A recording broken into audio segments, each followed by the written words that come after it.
Chapters 25 The Light of Spring is Enchanting, 26 The Nature of All Organizations, 27 Outright Extortion, 28 Capital Free Business. Chapter Start, Chapter 25 बाहर की रोशनी कितनी दिलकश है। ये Fang yuan है या फैंग जेंग? कुछ स्टूडेंट्स आपस में फूसफूसा रहे थे। अब भी ऐसे लोग थे जो फैंग युआन और फैंग जेंग दोनों जुड़वा भाइयों में फर्क नहीं कर पाते थे। ये फैंग जेंग है। फैंग युआन का चेहरा तो हमेशा एकदम ठंडा रहता है, वो कभी इतना टेंस नहीं दिखेगा, किसी ने जवाब दिया। ओ, टैब तो कुछ मजेदार देखने को मिलेगा। आखिर फैंग जेंग पिछले 3 सालों में हमारे गांव का इकलौता ग्रेट टैलेंट है। भीड़ ने अपनी नजरें मैदान की तरफ कर ली। फैंग जेंग को सबकी नजरों का प्रेशर महसूस हो रहा था और इससे वो और भी नर्वस हो गया। स्टेज पर खड़े उसकी उंगलियां हल्की हल्की कांप रही थी। उसने अपना पहला मून ब्लेड फेंका, इरादा तो GHAS के पुतले के सीने पर निशाना लगाने का था, लेकिन टेंशन के कारण वो चूक गया। आखिर में मून ब्लेड GHAS के पुतले की गर्दन पर जा लगा। नौजवान लड़कों ने तुरंत हैरत की एक हल्की सी आवाज निकाली। उन्हें लगा कि फैंग जेंग ने यह जानबूझकर किया था। पुतले के सीने, जो सबसे आसान निशाना था, अस पर निशाना लगाने के बजाय उसने गर्दन को चुना। यह अपने अटैक स्किल पर जबरदस्त सेल्फ कॉन्फिडेंस का शो ऑफ था। वो फैंग जेंग के अगले मूव का बेसब्री से इंतजार करने लगे, लेकिन गु यू मोबेई और गु यू ची चेंग के चेहरे उतर गए थे। मैदान में सिर्फ एकेडमी एल्डर और फैंग युआन हाई फैंग जेंग की गलती को देख पाए थे। बाल बाल बचा। मून ब्लेड को देखकर फैंग जेंग ने अपने दिल में सोचा और मन ही मन खुद को खुशकिस्मत माना। उसने कुछ गहरी सांसें ली, खुद को शांत करने की पूरी कोशिश की। फिर उसने 2 ब्लेड्स फेंके। इस बार उसने कोई गलती नहीं की और दोनों ब्लेड्स बिल्कुल ठीक घास के पुतले के सीने पर जा लगे। इस रिजल्ट को देखकर एकेडमी एल्डर ने सर हिलाया और मोबेई और ची चेंग भी शांत हो गए।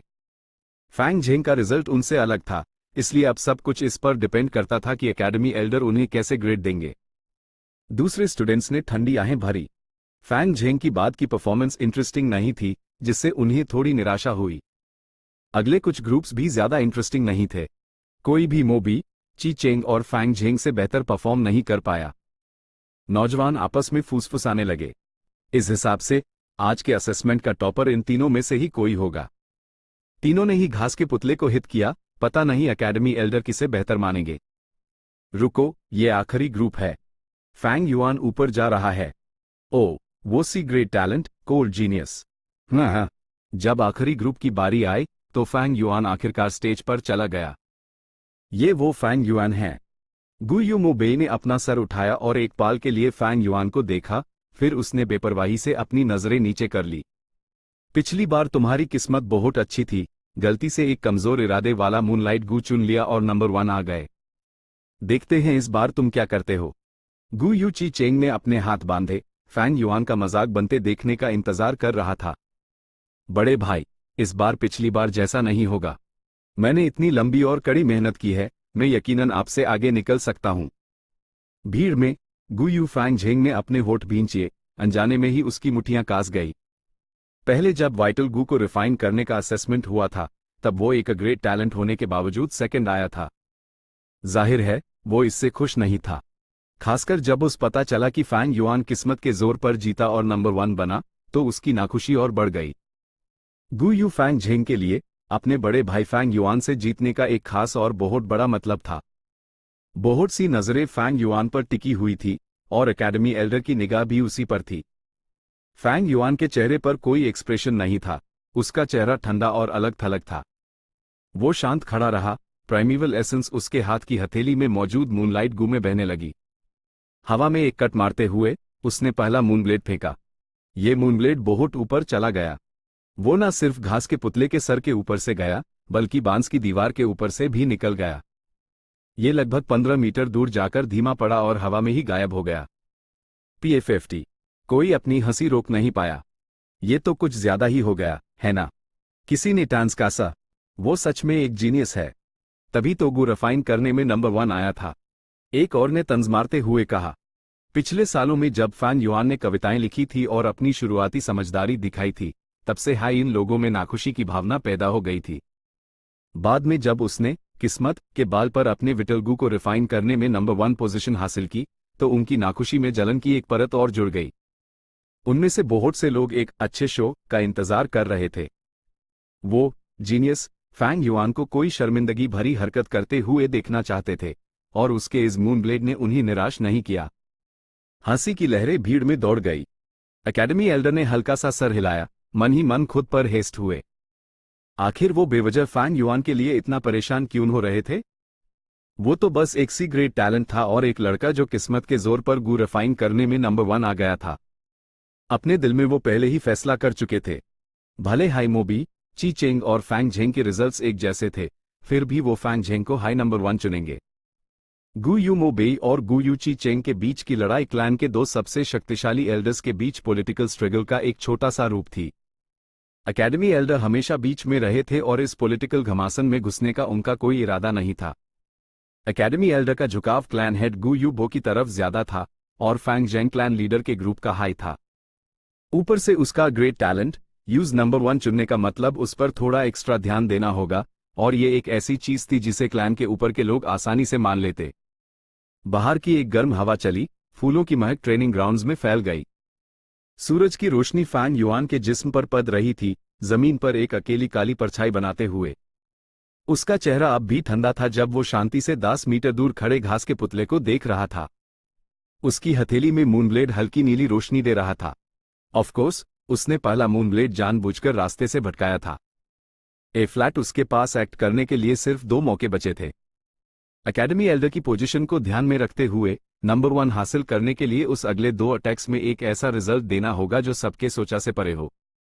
सिर्फ 2 मौके बचे हैं अटैक करने के लिए, यह इम्पॉसिबल है। बड़े भाई, आखिरकार ये आपसे जीत गया। गु यू फैंग झेंग की एक झपकी भी नहीं जब वो फैंग युआन को घूर रहा था। बचपन से लेकर आज तक उसके बड़े भाई ने जो परछाई उसकी जिंदगी पर डाली थी, वो आखिरकार इस पाल धीरे धीरे गायब हो रही थी। फैंग झेंग को जीत बहुत करीब महसूस हो रही थी। उसकी दोनों मुट्ठियां अनजाने में ही कास गई थी। उसका पूरा शरीर एक्साइटमेंट से हल्का हल्का कांप रहा था। बड़े भाई, मेरी ये जीत सिर्फ एक शुरुआत है। इसके बाद मैं आपसे बार बार जीतता रहूंगा जब तक मैं अपने दिल के सारे साए मिटा ना दूं। द क्लैन को साबित कर दूंगा एक ग्रेट टैलेंट जीनियस की काबिलियत। फैंग झेंग ने अपने दिल में खुद से कहा। लेकिन ठीक उसी पाल फैंग युआन ने एक्शन लिया। उसका दाहिना हाथ एक चाकू की तरह था जो खाली जगह को चीर रहा था। एक तेज चीरती हुई आवाज के साथ उसकी हथेली में लिपटी पानी जैसी नीली रोशनी बाहर फेंकी गई। वो हवा में उड़ी, एक घुमावदार नीले मूनब्लेड में बदल गई और घास के पुतले की तरफ बढ़ी। ठीक अगले ही सेकंड में फैंग युआन की दाहिनी हथेली फिर से नीली रोशनी से जगमगा उठी। उसने अपनी हथेली घुमाई और तीसरा मूनब्लेड छोड़ दिया। यह दोनों अटैक्स बहते पानी की तरह स्मूथली जुड़े हुए थे। ये एकदम सीमलेस कॉम्बिनेशन था। दोनों मूनब्लेड्स तेजी से एक के बाद एक उड़े। हवा में दोनों ब्लेड्स के बीच का फासला आधे मीटर से भी कम था। भीड़ की हैरान नजरों के सामने दोनों मूनब्लेड्स बिल्कुल ठीक घास के पुतले की गर्दन पर जा लगे। ये फैंग झेंग की एक सिकुड़ गई। उसके दिल में एक बुरा एहसास उभरने लगा। अगले हाईपैल स्टूडेंट्स के मुंह धीरे धीरे खुल गए जब उनके चेहरों पर हैरानी के भाव आ गए। उन्होंने देखा कि घास के पुतले का सर धीरे धीरे एक तरफ झुका, फिर वो गर्दन से अलग होकर जमीन पर गिर गया। एक उछाल के साथ वो 2 से 3 मीटर दूर लुढ़क गया। फैंग युआन ने पुतले का सर काट दिया था। ये नतीजा वहां मैदान में मौजूद हर किसी की उम्मीद से परे था। ये किस्मत है या स्किल? एकेडमी एल्डर ने माथा सिकोड़ा। यह शक बाकी सभी स्टूडेंट्स के दिलों में भी घूम रहा था। एक पाल के लिए पूरे ट्रेनिंग ग्राउंड में सन्नाटा छा गया। ये कैसे हो सकता है? फैंग झेंग बड़बड़ाया। वो खाली नजरों से फैंग युआन को घूरता रहा। उसके दिल में उठी सारी भावनाएं एक झटके में नीचे गिर गई, सबसे गहरी खाई में जा गिरी। फैंग युआन ने अपनी एड़ सिकोड़ी, ऐसे बिहेव कर रहा था जैसे भीड़ से उस पर पड़ रही नजरों से उस कोई फर्क ही नहीं पड़ता। Click click. नीले आसमान और सफेद बादलों के नीचे मोर तोतों का एक झुंड अचानक अपने पंख फड़फड़ा कर हवा में उड़ने लगा। वो अपनी शानदार, लंबी और पतली मोर जैसी पूंछ को खींच रहे थे, हवा में खेलते हुए चहचहा रहे थे। फैंग युआन ट्रेनिंग फील्ड के बीच में खड़ा था, ऊपर देख रहा था। तेज धूप में पक्षियों के रंग बिरंगे पंख और भी चमकदार और खूबसूरत लग रहे थे। उसका चेहरा बेपरवाह था, जैसे अभी अभी घास के पुतले का सर काटने वाला शख्स वो था ही नहीं। आह, बाहर की रोशनी सच में कितनी दिलकश है। उसने अपने दिल में एक आह भरी। चैप्टर 26 सभी संगठनों का असली चेहरा। जैसे जैसे शाम ढलने लगी, उफाक पर सूरज खून जैसा दिख रहा था। ढलता हुआ सूरज अपनी आखिरी किरणें स्कूल पर डाल रहा था, जहां लगभग 50 स्टूडेंट्स सीधे बैठे थे। ऊपर स्टेज पर एकेडमी एल्डर एक एक करके नाम पढ़ रहे थे, उन्हें अलाउंस दे रहे थे। ये एकेडमी का हफ्तावार सब्सिडी था जहां हर 7 दिन में अलाउंस बांटा जाता था। एक तरह से ये नौजवानों के लिए फाइनेंशियल हेल्प थी। आखिर उनकी काबिलियत के हिसाब से अपने गु को पालना और उनका खर्चा उठाना एक बहुत बड़ा फाइनेंशियल प्रेशर था। गु यू फैंग युआन, एल्डर ने जोर से पढ़ा। फैंग युआन आखिरी लाइन में खिड़की के पास वाली सीट से उठा। वो स्टेज पर गया और 2 पैसे के बैग्स लिए। एक बाग में 3 प्राइमेवल स्टोन्स द क्लैन का अलाउंस, दूसरे बाग में 10 प्राइमेवल स्टोन्स का इनाम था। मेहनत करते रहो, एल्डर ने कहा। उन्होंने फैंग युआन को एक गहरी नजर से देखा। फैंग युआन लगातार नंबर 1 आ रहा था और इसने अन एल्डर्स का भी थोड़ा ध्यान खींच लिया था जो पहले उससे निराश थे। फैंग युआन ने सर हिलाया और पर्स को अपने पास रखा और अपनी सीट पर वापस चला गया। कमीने, ये फिर से नंबर 1 आ गया। गु यू मोबेई ने अपनी नजरें फैंग युआन पर टिकाए रखी, उसका दिल काफी गुस्से में था। वो दोनों मूनब्लेड्स लगातार पुतले की गर्दन पर लगे। ये किस्मत थी या असली स्किल?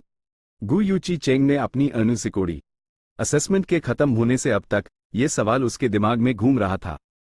सिर्फ वो ही नहीं, बहुत से स्टूडेंट्स अनजाने में अपनी नजरें फैंग युआन की तरफ घुमा रहे थे।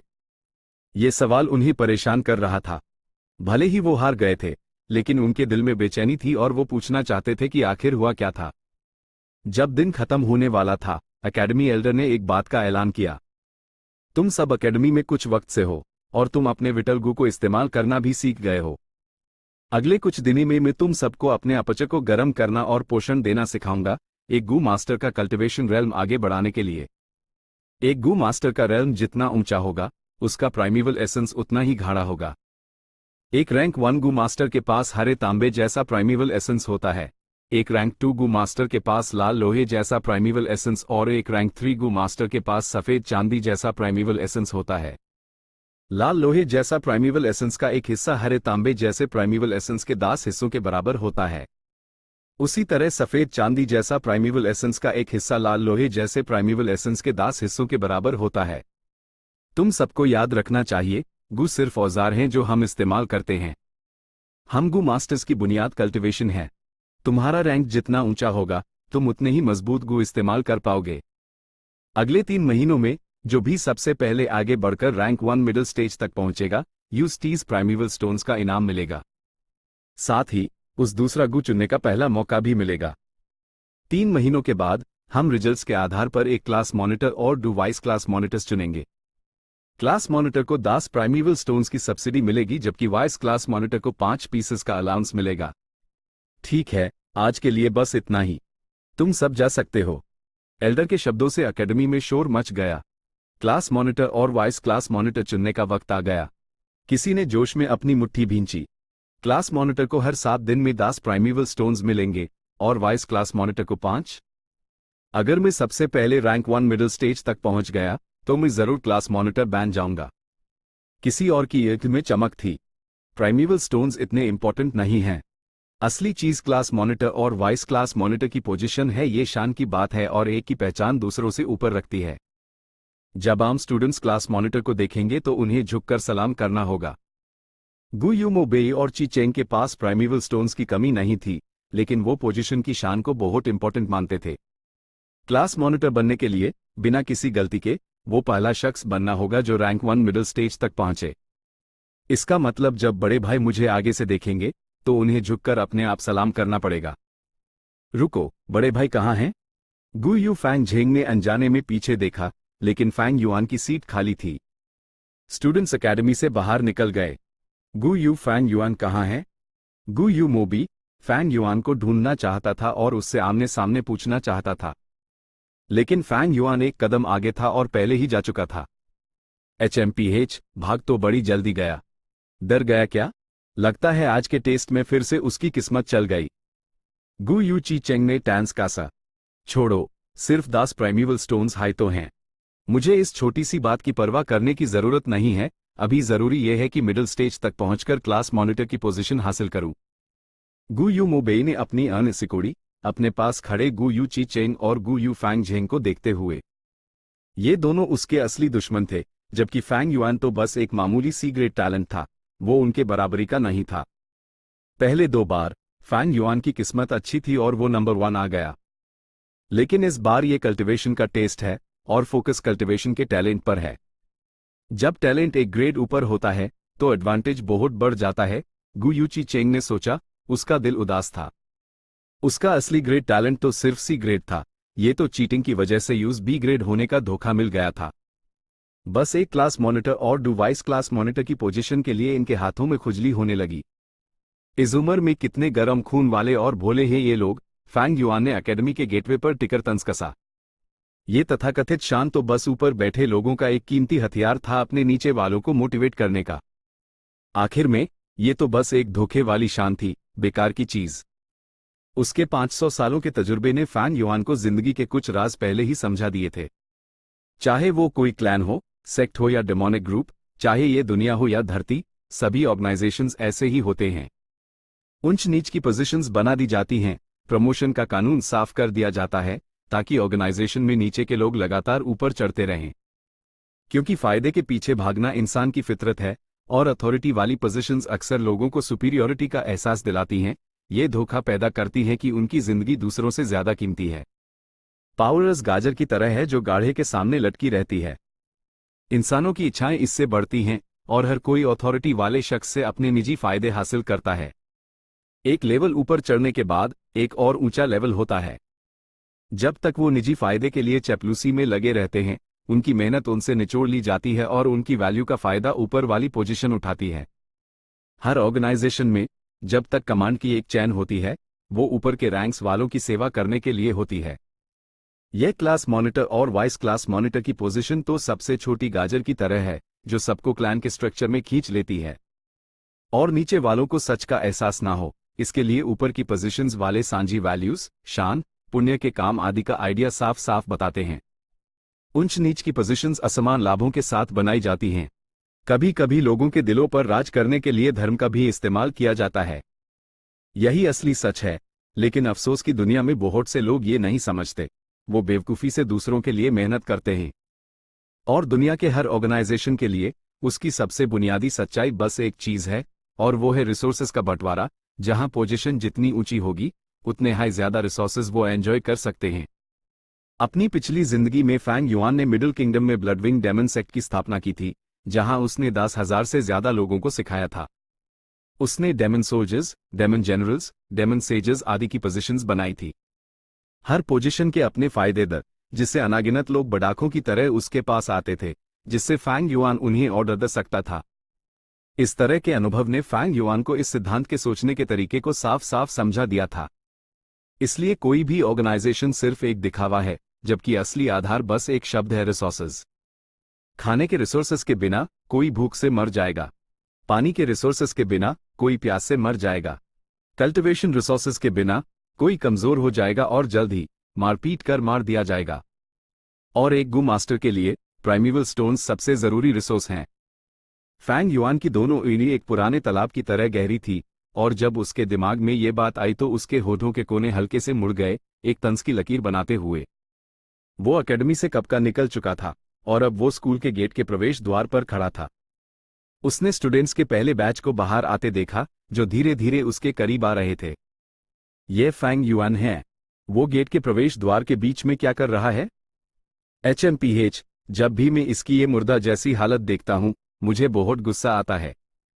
उसकी चिंता मत करो, शायद किसी का इंतजार कर रहा होगा। नौजवानों ने उस पर कोई ध्यान नहीं दिया। जैसे ही वो आगे बढ़ने वाले थे, फैंग युआन ने एक कदम आगे बढ़ाया और उन्हें रोक लिया। दिल लूट रहा हूं। हर किसी को एक प्राइमेवल स्टोन देना होगा, तभी वो यहां से जा सकता है। चैप्टर 27, सरेआम वसूली। नौजवान तुरंत चूक गए और गुस्से में आ गए। क्या मैंने गलत तो नहीं सुना? फैंग युआन, तुम्हारा दिमाग जरूर गर्म हो गया है और खराब हो गया है। तुम एकेडमी के गेट पर खड़े होकर हमसे वसूली करोगे? पागल हो गए हो क्या? किसने दी तुम्हें हिम्मत हम पर नजर रखने की? निकल यहां से, तू बस एक मामूली सी ग्रेड है, मेरी राह रोकने की हिम्मत कैसे हुई? अगर तू नहीं हटा तो मैं तुझे एक ही उर्ग। फैंग युआन ने अचानक हमला कर दिया। उसका दाहिना हाथ तेजी से आगे बढ़ा। उसका मूवमेंट तेज और एकदम सटीक था। उसके हाथ का वार किसी के गर्दन के बाईं तरफ लगा। ये बदकिस्मत नौजवान बिल्कुल भी उम्मीद नहीं कर रहा था कि फैंग युआन उस पर अचानक हमला करेगा। जब वो अभी भी फैंग युआन को गाली दे रहा था, तभी उसे एक भारी चोट लगी। उसकी दोनों एड़ी तुरंत ऊपर चढ़ गई और वो वहीं पर बेहोश हो गया। साले, तेरी हिम्मत कैसे हुई हाथ उठाने की? भीड़ उछल पड़ी और नौजवानों ने अनजाने में ही पीछे कदम हटा लिए। गुयू बीजू बेहोश हो गया। अब हम क्या करें? उनमें से कुछ डर गए थे और डर के मारे इधर उधर चिल्ला रहे थे। और क्या किया जा सकता है? हम इतने सारे हैं और फैंग युआन अकेला है। हम सबको एक साथ उस पर टूट पड़ना चाहिए और उस पीटना चाहिए। कुछ लोग चिल्ला रहे थे, उनका गुस्सा फूट पड़ा था। सही कहा, इसको अपनी औकात नहीं पता। हम सबको अकेले प्रोवोक करने की हिम्मत कैसे हुई? ये जरूर अपनी कब्र खुद खोद रहा है। सब इस पर टूट पड़ो। लेकिन इससे पहले कि वो कुछ कर पाते, फैंग युआन पहले ही हमला कर चुका था। उसने कुछ कदम आगे बढ़ाए, नौजवानों के ग्रुप में घुस गया। उसने अपना हाथ घुमाया और उसके हाथ का किनारा एक नौजवान की गर्दन पर लगा। उस लड़के की एक ऊपर चढ़ गई और वो गिर गया। एक और नौजवान जोर से चिल्लाया, अपना घूंसा फैंग युआन की तरफ घुमाते हुए, हवा को चीरते हुए। फैंग युआन ने अपना शरीर नीचे किया और बच गया। फिर उसने अपना पैर उठाया और लड़के के प्राइवेट पार्ट पे लात मारी। AOWWWWW। नौजवान की ऊंची दहाड़ पहले तो जोरदार और गुस्से भरी थी, लेकिन चोट लगने के बाद उसकी आवाज तुरंत ऊंची हो गई और तेज और अजीब हो गई, एक तरह के दुख और दर्द से भरी हुई। थंप। उसने अपने दोनों हाथों से अपने प्राइवेट पार्ट को ढक लिया, उसके घुटने जवाब दे गए और वो जमीन पर गिर गया। वो जमीन पर लुढ़कता हुआ जोर जोर से चिल्ला रहा था। दर्द इतना ज्यादा था कि उसका पूरा शरीर ठंडे पसीने से भीग गया था। फैंग युआन ने अपने दोनों घूंसे एक शेर की तरह घुमाए जो भेड़ों के झुंड में घुस गया हो।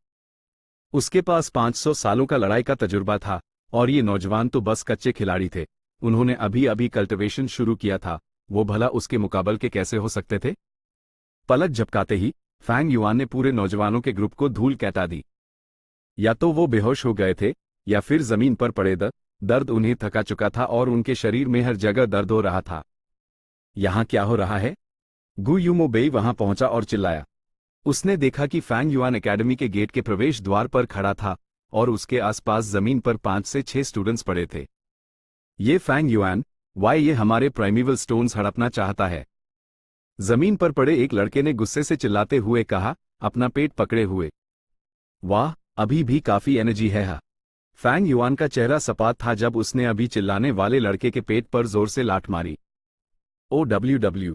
नौजवान तुरंत दर्द से चिल्ला उठा, उसका शरीर झींगे की तरह मुड़ गया। उसके चेहरे पर दर्द उभार आया, उसके आंसू बहने लगे और उसने दोबारा बोलने की हिम्मत नहीं की। यह सीन देखकर जो स्टूडेंट्स अभी आए थे, उन सब ने फैंग युआन की बेरामी और जालिमापन को महसूस किया, उनके दिल कांप उठे। ठीक है, तुम सब शराफत से एक एक प्राइमेवल स्टोन दो, फिर मैं तुम्हें जाने दूंगा, वरना जमीन पर पड़े ये लोग तुम्हारा अंजाम होंगे। फैंग युआन ने एक बड़ा कदम आगे बढ़ाया, उसका लहजा कठोर था। तेरी मां की, तू मामूली सी ग्रेड वाला मुझे, एक बी ग्रेड वाले को जीतने की हिम्मत भी करेगा? गु यूमो बे गुस्से से आग बबूला हो गया। अपने घूंसे घुमाते हुए वो फैंग युआन की तरफ लपका। अपने टखने को हल्का सा घुमाकर फैंग युआन आहिस्ता से साइड में हो गया और मोबेई के घूंसे को निकलने दिया। फिर उसने अपना बायां हाथ बढ़ाया, अपनी इंडेक्स और मिडिल फिंगर उठाकर मोबेई के क्लैविकल के सेंटर की तरफ, बिल्कुल ठीक गले के नीचे के एरिया पर चुभोया। मोबेई तुरंत बेहोश हो गया, एक धमाके के साथ जमीन पर गिर पड़ा, वहीं पर फैंट हो गया। हिस। ये सब होते देखकर जो नौजवान आगे बढ़ने की सोच रहे थे, वो जल्दी से रुक गए, हर एक ने एक ठंडी सांस छोड़ी। इन नौजवानों की नजरों में फैंग युआन के हमले अचानक से इतने गहरे थे कि उन्हें समझना मुश्किल था। उन्होंने बेसिक मार्शल आर्ट्स पर ध्यान नहीं दिया था, लेकिन असल में क्लास के दौरान इसका हल्का फुल्का जिक्र हुआ था। इंसान के शरीर में बहुत से कमजोर हिस्से होते हैं, और फैंग युआन ने जिन कुछ हिस्सों पर वार किया था, वो उन्हीं कमजोर जगहों में से थी। जब इन जगहों पर चोट लगती है, तो एक इंसान आसानी से वहीं पर बेहोश हो सकता है, और एक भारी चोट जानलेवा संकट पैदा कर सकती है। लेकिन फैंग युआन ने हमला करते वक्त पूरा कंट्रोल रखा था। जिन्हें उसने गिराया था, वो या तो बेहोश हो गए थे या बहुत ज्यादा दर्द में थे, कुछ समय के लिए लड़ने की काबिलियत खो चुके थे। किसी को भी सच में गंभीर चोट नहीं आई थी। ये 500 सालों के लड़ाई के तजुर्बे का खौफ था। तुम लोग मुझे अपने स्टोन्स दे रहे हो या नहीं? फैंग युआन ने एक कदम आगे बढ़ाया, दूसरे नौजवानों पर दबाव डालते हुए। उन्होंने एक पाल के लिए एक दूसरे को देखा, फिर आधे ने दांत पीसे जबकि दूसरे आधे ने गुस्से से दहाड़ते हुए सब फैंग युआन की तरफ लपके। फैंग युआन बच बच कर एक ही साथ हमला कर रहा था। उसका कल्टिवेशन बेस नीचा था, लेकिन उसका रेल्म अभी भी वही था। उसका दिल बर्फ जैसा ठंडा था, उसके मूवमेंट्स तेज और सटीक थे। Thump thump. कुछ सांसों के बाद जमीन पर फिर से लाशें गिर गई। ये बहुत जालिम है, बहुत बुरा। वो मर तो नहीं जाएंगे ना? पीछे अभी भी कुछ लड़कियां बची थी, वो आगे नहीं बढ़ी थी। उनकी ऊन फटी की फटी रह गई थी, और अब तक जो कुछ हुआ था उस देखकर उनके शरीर और ज्यादा कांपने लगे थे। फैंग युआन ने अन पर अपनी नजर डाली और उनके चेहरे पीले पड़ गए। उन्होंने जल्दी से अपने हाथ हिलाए और पीछे हट गए। नहीं, इधर मत आना। हम हार मानते हैं, हम स्टोन्स दे देंगे। जब फैंग युआन को कुछ प्राइमेवल स्टोन्स मिल गए तो उसने उन्हें जाने दिया। वो लड़खड़ाते हुए एकेडमी के गेट से बाहर निकली, जबकि एक के बाद एक कई स्टूडेंट्स वहां आ गए। एकेडमी से निकलने के लिए यह गेट हाई एकलौता रास्ता था। फैंग युआन के इस रास्ते को रोकने से वो सभी स्टूडेंट्स को रोक सकता था। डैम, क्या हो रहा है यहाँ? नए स्टूडेंट्स का ग्रुप हैरानी से देख रहा था। ये गु यू मोबेई नहीं है क्या? गु यू ची चेंग ने बेहोश मोबेई को जमीन पर देखते हुए कहा। उसकी ऊनी फटी हुई थी और मुंह खुला का खुला रह गया था। जब फैंग युआन ने अपना मुंह खोला और बोला तो नौजवान तुरंत गुस्से में आ गए और उस पर हमला कर दिया। फिर वो गिर गए। सर एल्डर, हम ये सब बस देखते रहेंगे और उन्हें रोक नहीं? अगर किसी की जान चली गई तो हम इस मामले को कैसे सुलझाएंगे? गार्ड्स चिंतित थे। कुछ गार्ड्स गुस्से में थे, कह रहे थे इस फैंग युआन की हिम्मत बहुत बढ़ गई है। वो एकेडमी स्कूल के गेट पर अपने क्लासमेट से हमारी एल के सामने वसूली कर रहा है। ये तो कानून और अनुशासन की खुलेआम धज्जियां उड़ाना है। जैसे ही सिर हुक्म देंगे, हम नीचे के लोग इस लड़के को उठा लेंगे। फैंग युआन के गेट रोकने और खुलेआम अपने क्लासमेट से वसूली करने की इस हिंसा भरी घटना ने शुरू से ही सबका ध्यान खींच लिया था। लेकिन आम गार्ड्स को स्टूडेंट्स को सजा देने का कोई हक नहीं था, इसलिए वो सिर्फ पहले एकेडमी एल्डर के पास जाकर रिपोर्ट कर सकते थे। जब एकेडमी एल्डर ने ये खबर सुनी तो उन्होंने तुरंत उन्हें रोकने का हुक्म नहीं दिया, बल्कि वो पवेलियन पर चढ़ गए और दूर से देखने लगे। लगता है इस बच्चे में लड़ने का टैलेंट है। एकेडमी एल्डर जितना ज्यादा देखते गए, उन्हें उतना ही ज्यादा इंटरेस्ट आने लगा। फैंग युआन का आज मूनब्लेड का इस्तेमाल एल्डर के मन में पहले ही कुछ शक पैदा कर चुका था। अभी वो देख रहे थे कि कैसे फैंग युआन अकेले ही सारे स्टूडेंट्स के बैच से दुश्मनी मोल ले रहा था, एक तरह से ना रुकने वाला फाइटिंग स्टाइल और शान दिखा रहा था। इससे उनके दिल के शक दूर हो गए। इस दुनिया में कुछ लोग ऐसे होते थे जो लड़ाइयों के प्रति खास तौर पर तेज और चौकस होते थे। ये छुपे हुए उपहार थे। वो लड़ने में अच्छे थे और उन्हें लड़ाइयां पसंद थी। लड़ाइयों में उन्हें अक्सर इंस्पिरेशन मिलती थी और वो हमेशा हैरान करने वाले और यहां तक कि अविश्वसनीय कारनामे कर जाते थे। आह, यह तो एक पैदाइशी लड़ाका गु मास्टर है। अफसोस, इसका टैलेंट सिर्फ सी ग्रेड है। आखिर में बस एक ग्रेड की कमी रह गई। एकेडमी एल्डर ने एक लंबी सांस ली। सर, आप इस तमाशे को रोकने नहीं जा रहे? इसे इस तरह की बकवास करने देना, मुझे डर है कि इसके परिणाम अच्छे नहीं होंगे। उनके पास खड़े गार्ड्स के चेहरों पर चिंता के भाव थे। चैप्टर 28, बिना पूंजी का धंधा। क्यों रोके? एकेडमी एल्डर ने अपनी भुएं उठाई और हंसे। उन्होंने एक उंगली उठाई और दूर खड़े फैंग युआन की तरफ इशारा करते हुए कहा, इस नौजवान ने पूरी सिचुएशन अपने कंट्रोल में कर रखी है और उसके हमलों में पूरा कंट्रोल है। उसके गर्दन पर वार करने का तरीका देखो, वो सिर्फ बाएं या दाएं तरफ ही हमला करता है, लेकिन कभी भी गर्दन के पिछले हिस्से पर नहीं। ऐसा इसलिए है क्योंकि वो जानता है कि गर्दन के साइड में मारने से एक इंसान वहीं पर बेहोश हो सकता है, जबकि सर के पिछले हिस्से और गर्दन पर हमला करने से मौत हो सकती है। इसलिए उसने खुद हायस तरीके को छोड़ दिया। जमीन पर पड़े अन सब नौजवानों को देखो, उनमें से कौन सच में गहरी चोट से घायल है? कोई नहीं। और अगर उन्हें बुरी तरह चोट लग भी जाती तो क्या तुम कहना चाहते हो कि हमारी एकेडमी के ट्रीटमेंट गु मास्टर्स इस तरह की चोट का इलाज नहीं कर पाएंगे? लेकिन सिर एल्डर, वो बच्चा बहुत ही घमंडी है। उसने प्रवेश द्वार रोक दिया है। ये साफ है कि वो हम गार्ड्स के अस्तित्व को मान ही नहीं रहा। नजरअंदाज किया जाना मुख्य समस्या नहीं है, जरूरी बात यह है कि क्लैन हमारी एकेडमी के बारे में क्या सोचेगा। एक मामूली सी ग्रेड स्टूडेंट को एकेडमी में हंगामा करने देना और उस ना रोकना। अगर ये बात बाहर गई तो हमें डर है कि इससे आपकी इज्जत पर असर पड़ सकता है, सर एल्डर। गार्ड ने अरुण सिकोड़ते हुए कहा। HMPH, असल में तो इसलिए क्योंकि तुम सबको यूएस लड़के ने नजरअंदाज कर दिया, तो तुम्हारी अपनी इज्जत को ठेस पहुंची है। एकेडमी एल्डर कुछ खास खुश नहीं थे। उन्होंने तंज कसा और गार्ड्स पर तलवार की धार जैसी तेज नजर डाली। अन सबने अपने सर झुका लिए, सभी इस बात से असहमत थे। लड़ने में क्या गलत है? जब तक जाने नहीं जा रही, यह स्टूडेंट्स के बीच मुकबल की भावना को बढ़ाएगा और उनकी लड़ने की इच्छा को मजबूत करेगा। इस तरह की लड़ाई को रोकना स्टूडेंट्स के लड़ने के जोश को दबाना है। क्या पिछले बैचेस में लड़ाई नहीं हुई?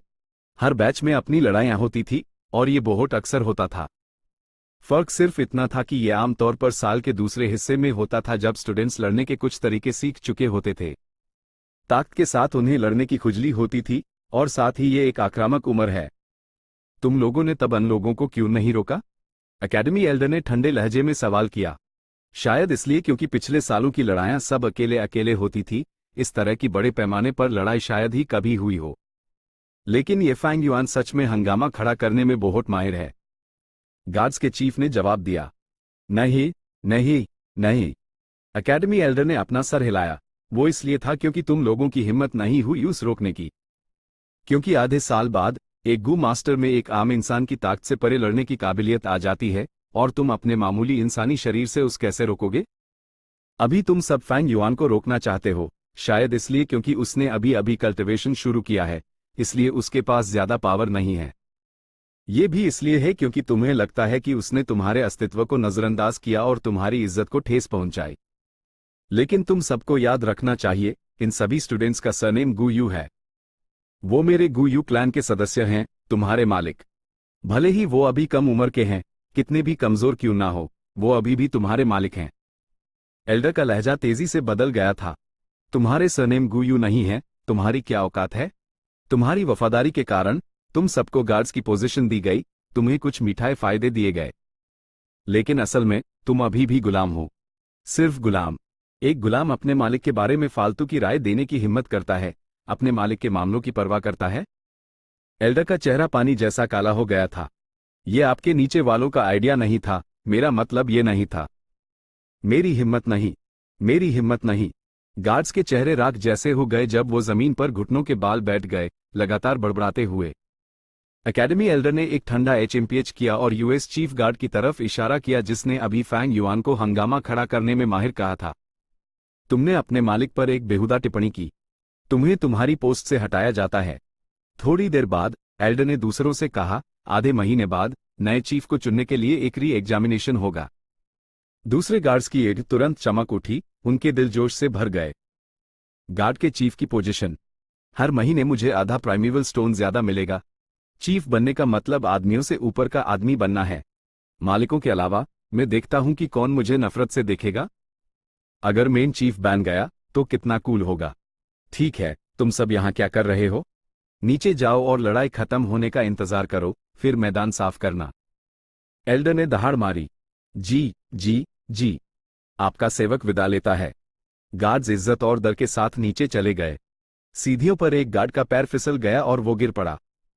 तुरंत एक के बाद एक लोगों के गिरने और टकराने की आवाजें आईं। लेकिन एकेडमी एल्डर की ताकत और प्रभाव के नीचे गार्ड्स ने अपने चेहरे लाल कर लिए और तकलीफ में सहते रहे, एक भी आवाज नहीं निकाली। HMPH, ये गुलाम कुत्ते जैसे ही हैं। थोड़े थोड़े टाइम में इन्हें बदमाशी करने की खुजली होती है, इन्हें मारना पड़ता है ताकि इन्हें डर और इज्जत का एहसास हो। फिर बस कुछ छोटी जीतें और हड्डियां उनके सामने फेंक दो ताकि वो कुत्तों की तरह आपस में लड़ते रहें, आपस में मुकाबला करते रहें ताकि वो अपनी जान से मेरे क्लैन की सेवा करें। एक हाथ में डंडा और दूसरे में गाजर, यही ऊपर के लोगों का अनोखा तरीका है। जब एकेडमी एल्डर ने नीचे की शांत हरकतें सुनी तो उन्होंने अपने दिल में तंज कसा और अपना सर घुमाया, खिड़की से स्कूल के गेट की तरफ देखा। प्रवेश द्वार पर 10-12 स्टूडेंट्स का एक नया ग्रुप जमीन पर पड़ा था। फैंग युआन गर्व से खड़ा था और 3 नौजवान लड़कियां एक दूसरे से पीठ सताए उसके सामने एक तरफ इकट्ठी हुई थी। तुम इधर मत आना। अगर तुम इधर आए तो हम तुम पर मूनब्लेड से हमला कर देंगे। उनके हाथों में नीली रोशनी की एक परत थी। ऐसा लग रहा था कि वो इतनी मजबूर हो गई थी कि वो सच में अपना प्राइमेवल एसेंस इस्तेमाल करके मूनलाइट गू का उपयोग कर देंगी। फैंग युआन का शरीर अभी भी एक आम 15 साल के लड़के का ही था और अगर उन्होंने उस पर मूनब्लेड से हमला किया तो उसके लिए अच्छा नहीं होगा। फिर भी वो डरा नहीं, बल्कि उसने अनपढ़ तंज कसा और एक एक कदम लड़कियों की तरफ बढ़ा। तुम लड़कियों की हिम्मत तो काफी बड़ी है, क्या तुम स्कूल के नियम भूल गई हो? एकेडमी के अंदर गू का इस्तेमाल करके लड़ना माना है, वरना सजा एक्सपल्जन होगी। अगर तुम लड़कियां एक्सपेल होना चाहती हो तो कर दो। ये नौजवान लड़कियां हिचकिचाने लगी। हाँ, ऐसा एक नियम तो है। उनके हाथों में नीली रोशनी गायब हो गई।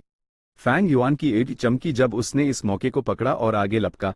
उसकी हथेलियां हवा में लहरा रही थी, बिना किसी शक के उनमें से दो को गिरा दिया। आखिरी बची हुई लड़की का हौसला टूट गया और उसके घुटने कमजोर पड़ गए। वो जमीन पर गिरकर जोर जोर से रोने लगी, फैंग युआन से भीख मांगते हुए, फैंग युआन, इधर मत आना, प्लीज मुझे जाने दो। फैंग युआन ने यूएस नौजवान लड़की को नीचे देखते हुए एक घमंडी नजर से देखा, उसकी ठंडी आवाज उसके कानों में गूंजी। एक प्राइमेवल स्टोन। लड़की का शरीर कांप उठा और उसने जल्दी से अपना पैसे का पाउच खोला, उससे समझ आ गया। उसने 3 से 4 प्राइमेवल स्टोन्स निकाले और उन्हें अपनी हथेली में रखा, अपना हाथ फैंग युआन की तरफ बढ़ाते हुए, मुझे मत मारना, मैं तुम्हें सब दे दूंगी, मैं तुम्हें अपने सारे स्टोन्स दे दूंगी। फैंग युआन के चेहरे पर कोई भाव नहीं था जब उसने धीरे से अपना दाहिना हाथ बढ़ाया। उसने अपनी फोरफिंगर और अंगूठा उठाया, लड़की के हाथ से एक प्राइमेवल स्टोन को हल्के से चूना। नौजवान लड़की कांपना बैंड नहीं कर पा रही थी। फैंग युआन के हाथ में एक नौजवान का पीला और पतला रूप था, लेकिन उसकी नजरों में उसका हाथ एक भयंकर, डरावने पंजे जैसा था। मैंने पहले ही कहा था, मैं सिर्फ एक प्राइमेवल स्टोन लूंगा। फैंग युआन एक पल के लिए रुका, फिर उसने साफ साफ कहा, तुम जा सकती हो। लड़की ने फैंग युआन को काफी देर तक घूरा, फिर वो आखिरकार उठी। लेकिन उसके हाथ पैर अभी भी कमजोर थे और वो ठीक से खड़ी नहीं हो पा रही थी। उसका दिल फैंग युआन के लिए डर से भर चुका था, और वो इतनी डर गई थी कि वो एक सांस की भी एनर्जी नहीं जुटा पा रही थी। जब एकेडमी एल्डर ने ये देखा, तो वो अपना सर हिलाने से खुद को रोक नहीं पाए।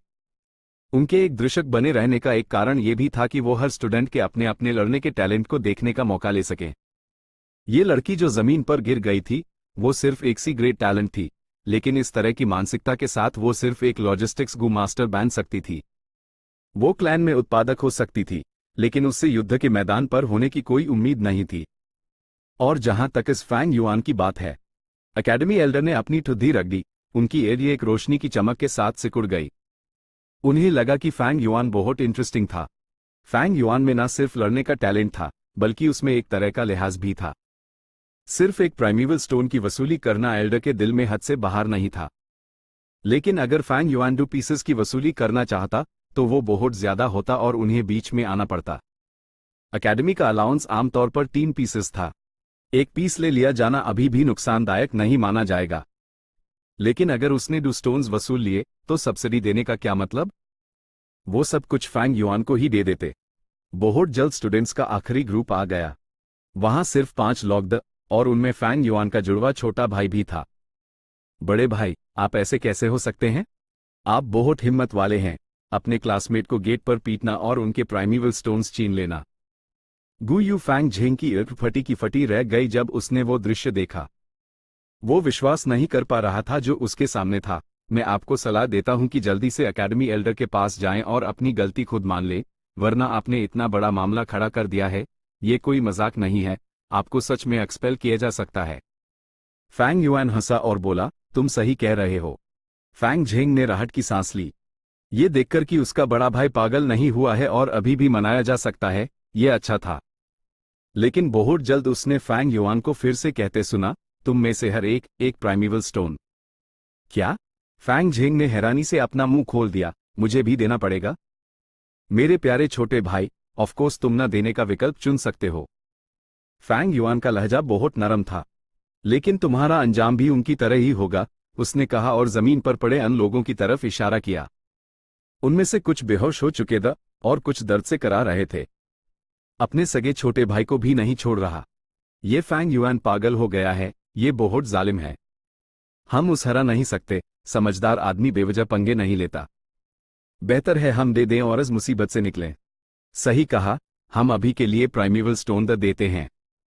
वैसे भी सिर्फ एक हाई पीस है, जब हम वापस जाकर टीचर्स को रिपोर्ट करेंगे, तब इसको सबक मिल ही जाएगा। अपने क्लासमेट की गलतियों से सबक लेते हुए बाकी के नौजवानों ने बगावत भरी नजरों से फैंग युआन की वसूली को चुपचाप स्वीकार कर लिया। रुको! जैसे ही वो जाने वाले थे, फैंग युआन ने उन्हें रुकने के लिए चिल्लाया। फैंग युआन, क्या तुम सच में अपनी बात से मुकर रहे हो? नौजवान घबराने लगे।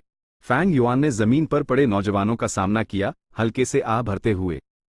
क्या तुम लोगों को सच में लगता है कि मैं झुककर एक एक की बॉडी सर्च करूंगा? नौजवान खाली नजरों से देखते रहे, फिर उन्हें एक एक करके समझ आया। हर एक का चेहरा लाल हो गया और वो वहीं पर हिचकिचाते हुए खड़े रहे। फैंग युआन ने उन्हें घूरा, अपनी अण सिकोड़ते हुए। उसकी नजर में एक ठंडी चमक थी।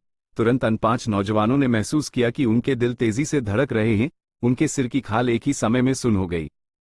ठीक है, फैंग युआन, हम तुम्हारा मतलब समझ गए। हम बस एक बार तुम्हारी मदद कर देते हैं। फैंग युआन के रौब दा ऑरा के नीचे, वो सिर्फ अपने सर झुका सकते थे और जमीन पर पड़े हर नौजवान के पैसे के पाउच को चेक करके हर बाग से एक प्राइमेवल स्टोन निकालते थे। फिर उन्होंने उसे इकट्ठा किया और फैंग युआन को दे दिया। पूरी क्लास में कुल 57 लोग थे।